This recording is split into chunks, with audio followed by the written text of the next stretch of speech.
Well, hello everybody and welcome back to another video. I'm your host, the OT Astarties, and we are back with another Astarties Analysis. So, recently, a new character called Lizzie, who seemingly just turned up with Karen, and is hired because the calendars are progressives and they have no respect whatsoever for protocol. Nobody else knows that Agnes and Lizzie are sisters because she deemed it right to keep it a secret from everybody else.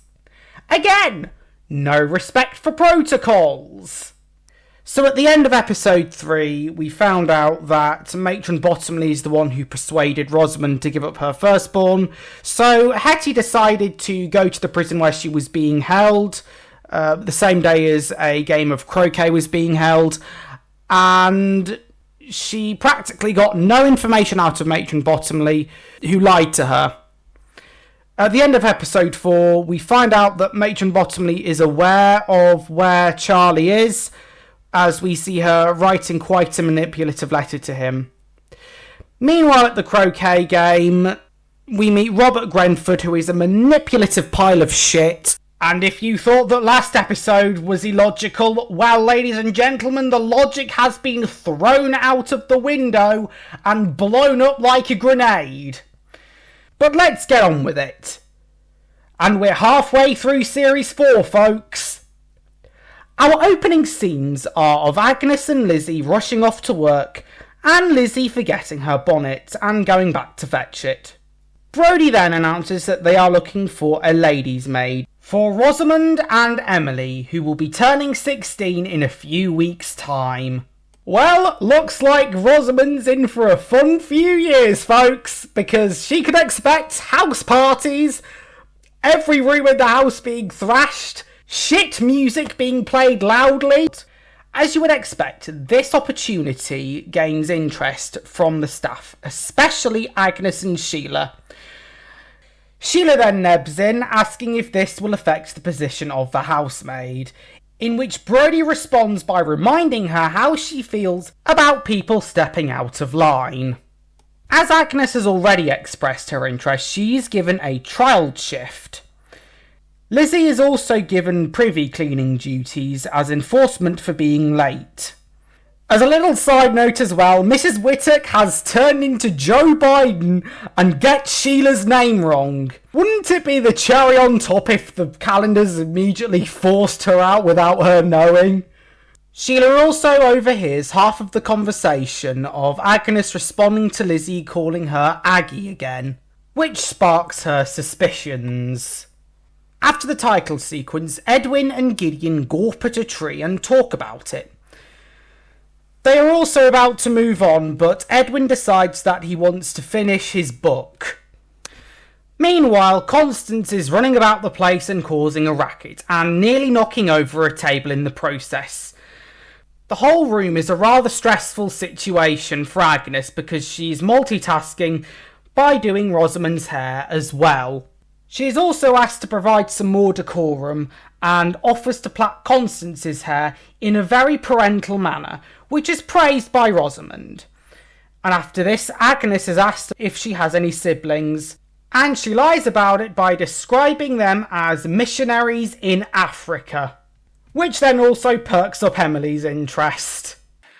Emily is then prompted to go to see the dress fitters as she is having her party dress made for her. It is also mentioned that George wants Emily's birthday party to be absolutely perfect. So Emily doesn't want a party, which I'm very surprised at.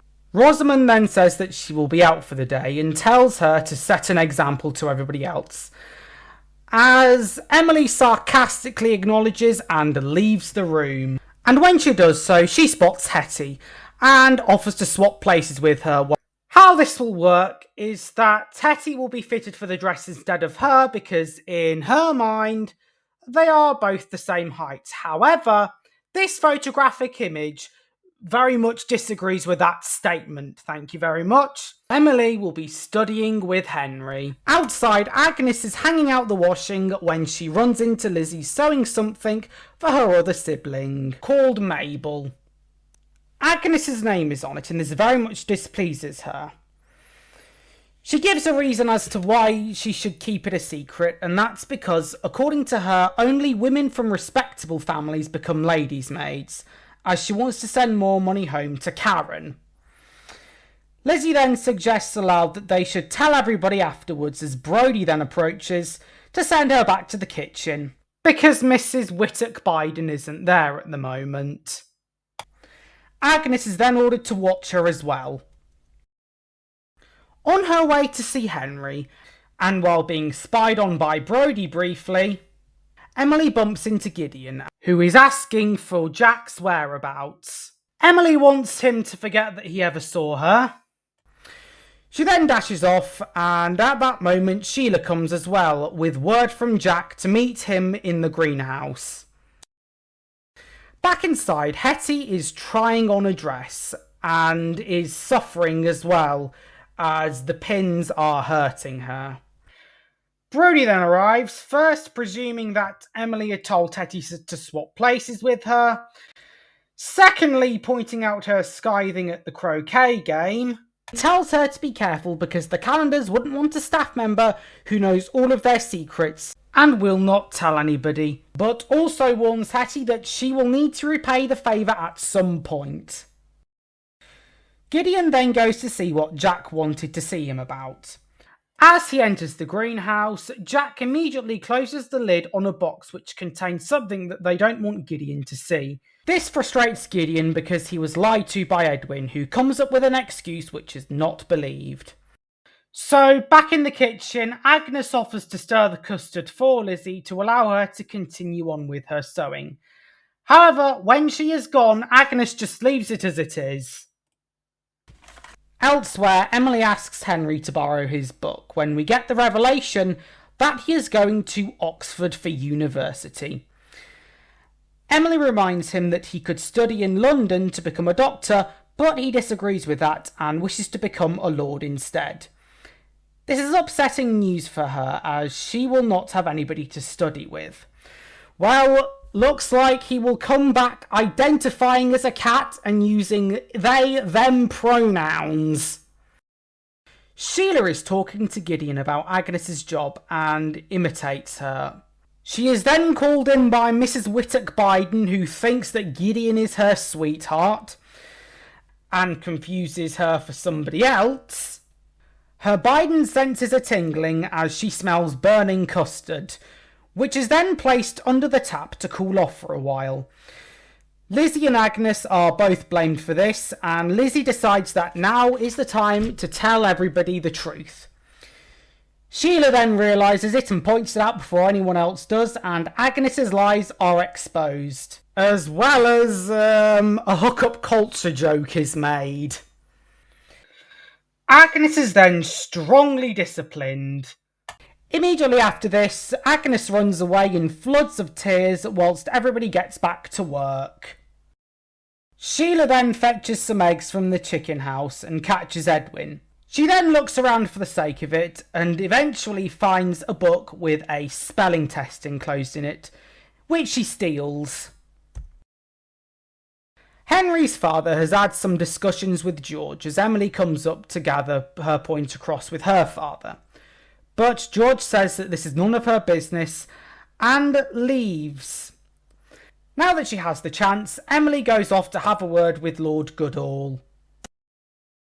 Jack then returns to the greenhouse to find that his book has gone missing.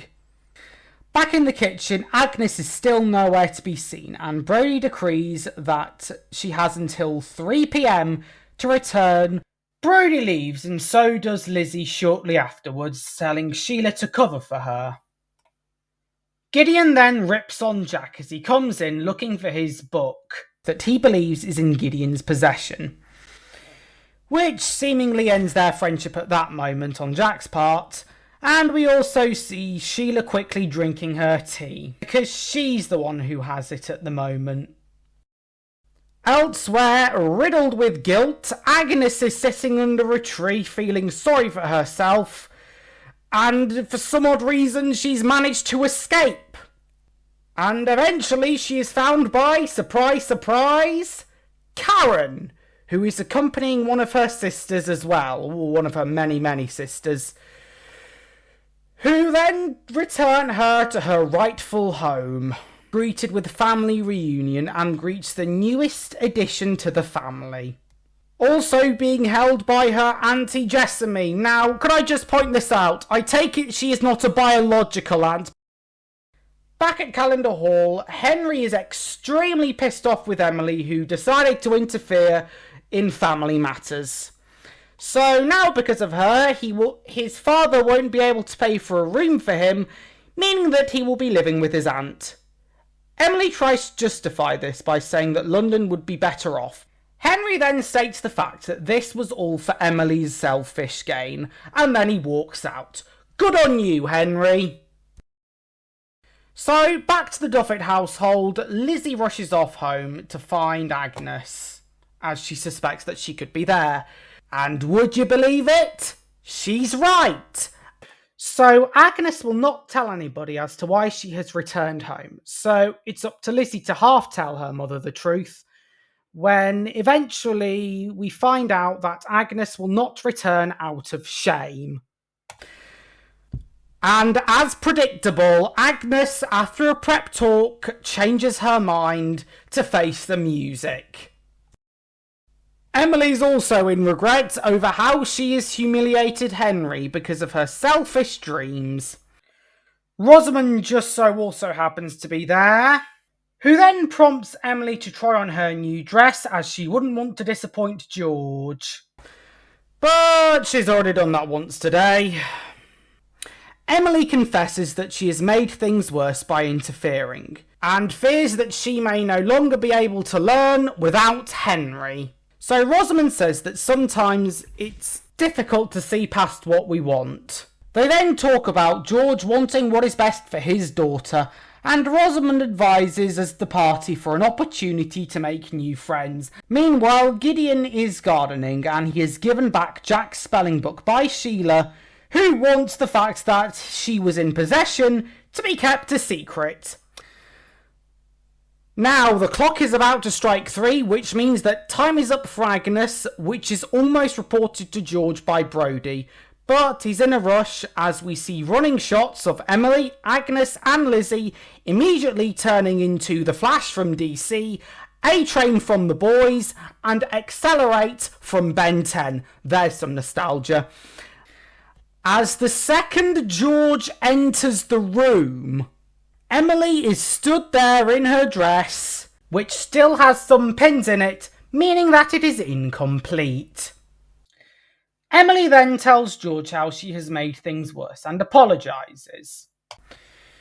She also now recognises the consequences of her actions, and George says that he will write a letter to Mr. Goodall, and they will not speak of this matter again.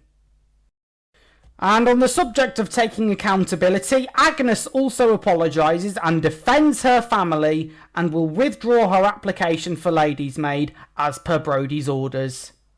And then, on the opposite side of things, Gideon also returns the book to Jack and pleads that he didn't have it originally and promises to find books that would suit his age. As we find out that Jack has been learning to read with help from Edwin. By the day's end, Hetty talks about not being embarrassed by anything, and still is unsure of whether she should trust Brodie or not. That's how we end the episode. Well, that was the most logic-deprived episode I have ever seen. It seems as though no one can take accountability apart from Emily at the end. So, on one side, we have Agnes, who, I will repeat this, lied on her application because I feel as though this should be called out. She lied on her application because she's embarrassed about her family, which is quite a pathetic reason. And then when her younger sister Lizzie joins, she tells her to keep it a secret for the sake of her embarrassment. If this was to happen in the real world, she would be fired immediately, without question, because no workplace would ever hire somebody who lies about themselves. And on the other side, we have Sheila, who steals Jack's book of which the blame is put on Gideon,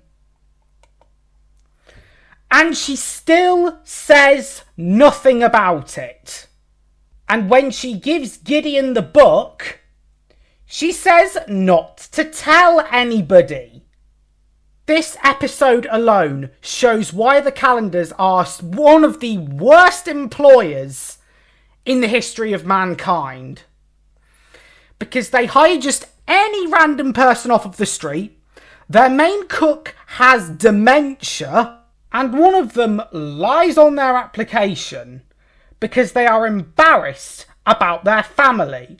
Could somebody give these calendars a reality check? Now, I found out that I relate to George in quite a lot of ways now because I want everything to be perfect. Especially when I'm creating content, whether it be Astarties Analysis or stop motion animations. When I was producing Gallifrey Falls, there was a lot of spelling mistakes in the first upload, which is why I took it down so that I can re-upload a version which edited all the I corrected all the spelling mistakes with. For this, I have had to, record several versions of this video and fact check it so that I am accurate with my information. I'm also going to give you a little behind the scenes fact for when I make my stop motion. So as I record this, I'm in the middle of editing Hero Factory versus Transformers. So when I finished all the standard editing, like all the dialogue boxes and all the special effects, that's not it. I don't just export the whole video and upload it to YouTube. I check everything to ensure that the video is running smoothly so that it's consumable. Because what people don't want is a product that is absolutely out of sync with everything and people not being able to read all the dialogue boxes and fight scenes going on too fast. And it's not a good look. So quality control is everything. The same goes for writing stories. You know, you've got to ensure that if you're writing a Doctor Who episode about the Zygons, you've got to make sure that you know exactly what you are doing with them. Because one minor lore inaccuracy could mess it up for the entire story. And that's my golden rule when I'm writing stories. It's that you've got to look at the lore and be accurate with it. Another thing that I don't understand is how Agnes and Lizzie can go so quickly to their home and be there for like 1 or 2 scenes. And Karen is just magically there. She's magically out cherry picking with another of her younger sisters, and they find Agnes by coincidence. Another thing that really pissed me off in this episode was Emily's side story, where Henry announces that he's going off to Oxford Uni to live his best life and actually achieve something, and she's not happy with it. Oh, but it's okay for her to fulfill her dreams and become a doctor, but it's not for Henry, is it? And yet she interferes because she's thrown a paddy. Other than being a lesson in how to and how not to take accountability, this episode was just filler, and a very bad one at that. But good news, folks, the party's back on! Depending if Joe Biden will remember to make the food or not. But seriously, I am rather concerned for Mrs. Whittaker, and I do feel sorry for her in some places, because that cognitive decline will only go on and on until the point where she can't even remember what day it is. And I hope that Mrs. Whittaker will get her well-earned rest by the end of the series and eventually retire. And make way for Cook Jenkins. Speaking of which, here I am now. Hey? Who are you then? I'm Cook Jenkins, your predecessor. Jenkins? I thought your name was Jamie Oliver for a minute there. Well, I find that very offensive. Well, time to go on to my segment now. Hoo-hoo, me chucky eggs, how are we today? Well, I never. Mrs. Whittaker's getting worse by the episode. Someone needs to force her out. I mean, if she gets forced out, though, she won't realise she's been sacked like that Joe Biden bloke. While unlike her, I shall keep my wits about me till the day I die. And meanwhile, no bugger can take accountability. We got some lass who wants to be with some tutor, don't realise she makes things worse by interfering, and her not wanting a party. I should consider herself lucky. When I was 16, I didn't have any parties. I went to mill and did my day's hard work. But back to Sheila. I am disappointed in that girl. I taught her everything I know, and what does she do? Oh, she decides to lie and make it a massive cover-up. Seems that I have failed you, young Sheila. And you have been lost to the dark side. And I don't understand for the life of me why Agnes is still working there after she lied about having a sister. And how in the bloody hell did she manage to escape? I mean, it's as if some bloke with big ears and a leather jacket turned up in a blue box and say, "Hello, I'm the doctor." Or at least some teleportation powers. I don't know. I was just a side character, and yet this guy seems to have brought me back because he sees me as some messiah. Oh well, that's it for today, folks. Ta-ra! I'm off to go watch some James Martin. Thank you, Cook Jenkins, and that ends today's episode of Astarties Analysis. I wonder how you folks feel about doing one episode per video. This is just a little experiment to see if it's successful or not. If it gets more views than my previous editions have. So yeah, thank you all very much for watching, and I will see you all later. So, arigato, sayonara, and dewa mata.